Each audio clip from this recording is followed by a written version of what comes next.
Kathy Kress again, and we are doing a new playlist, Geriatric Care Managers and their role in death and dying.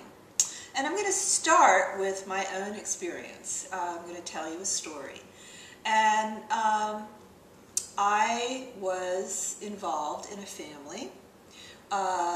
This is long after I practiced geriatric care management, but I was able to find a geriatric care manager for this family member, 93-year-old gentleman, and he had a diagnosis, a sudden diagnosis of kidney failure. He was in the emergency room.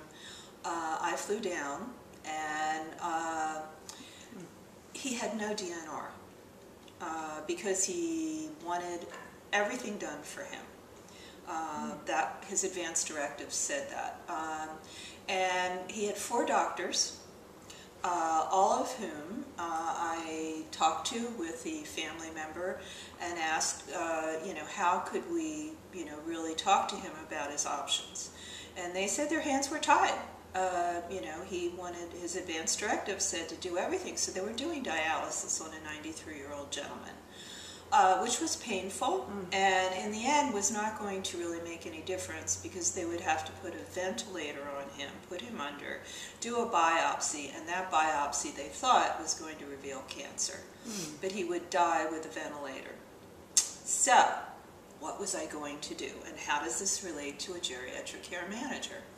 Well, I know a lot about geriatric care management, and so, but this was a real life situation, so I knew that I had to communicate with these doctors and I had to find a way to get to palliative care and hospice.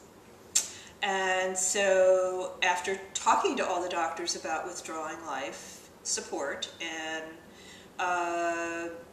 sitting in the hospital room, I would say every day, suddenly one night a nun appeared, and her name was Sister Mary Vincent. She was short, she was powerful, and she came in and said, "I'm here to help you, dear." Well, this is a true story. I said, "Oh my gosh, how can you help me?" And she said, "Well, the nurses at the station and the nurses who have been dealing with the dialysis have come to me. I work here at the hospital." And she said, "I know you're in this dilemma, and I've come to tell you how to get out of it." Absolutely true.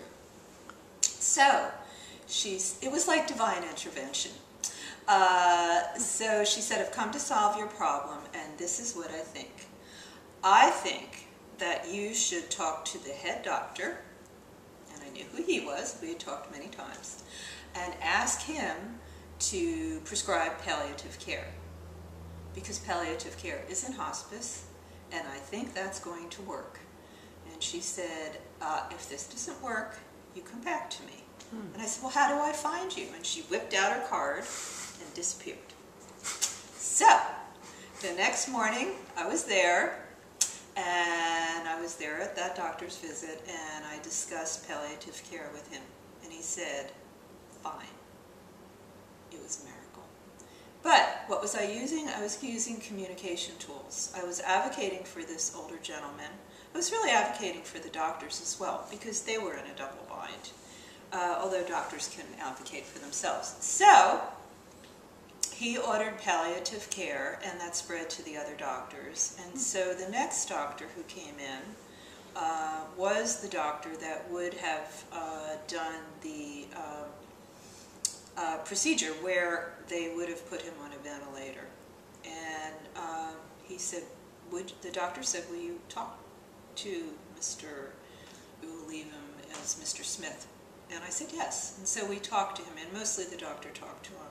And he explained everything, and Mr. Smith was very, very with it, mentally acute, and listened very carefully. And the doctor explained the procedure, what the ventilator would do, what he thought the end result would be, and let Mr. Smith make a choice. And Mr. Smith, after hearing it from a doctor, and that's what you have to remember, that older people often are not going to really move unless doctors were miracles to them when they grew up.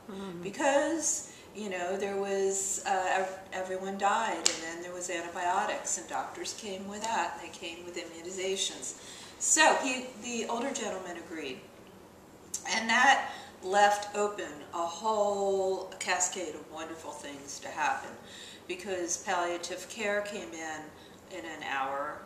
All the doctors were on board, and palliative care suggested that hospice be brought in right away. And the older gentleman agreed. His family was quite happy. And as a result of that, what we were able to do was to set up a hospice family meeting. And there were other issues, and so this was what a geriatric care manager does. And there was a second geriatric care manager who I brought in a long time before that for the family, who had, there had been staffing at the house, minimal staffing, but the geriatric care manager was attached to the home care agency, which is wonderful, and she was a great geriatric care manager. So the geriatric care manager, the hospice, the head of hospice, the family, which was a husband and wife, and I all sat in a hospice family meeting, and family meetings are wonderful. The hospice RN ran that meeting, and the issues were, where would he go to die? To his own home or to the son's home? And that had been going back and forth between the son and the wife and the older gentleman. And the wife said, we really want you there. Everyone's going to be there. Your children, your grandchildren, your great-grandchildren, all of which was true. And Mr. Smith said, really? You want me? It was so moving. And so 24-hour care was arranged, but how is that going to get paid for? Because Mr. Smith really could only afford the small amount of care that he had, because he had been having care for a long time. And the son agreed to pay for the 24-hour care. And so that was negotiated, you know, in the hospice family meeting.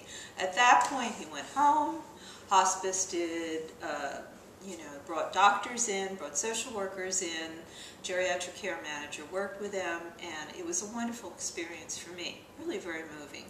And so we will then launch into the next episode here, is that death and dying and what is the geriatric care manager's role. And always check out my website, kathycrest.com, and my blogs that go along with this.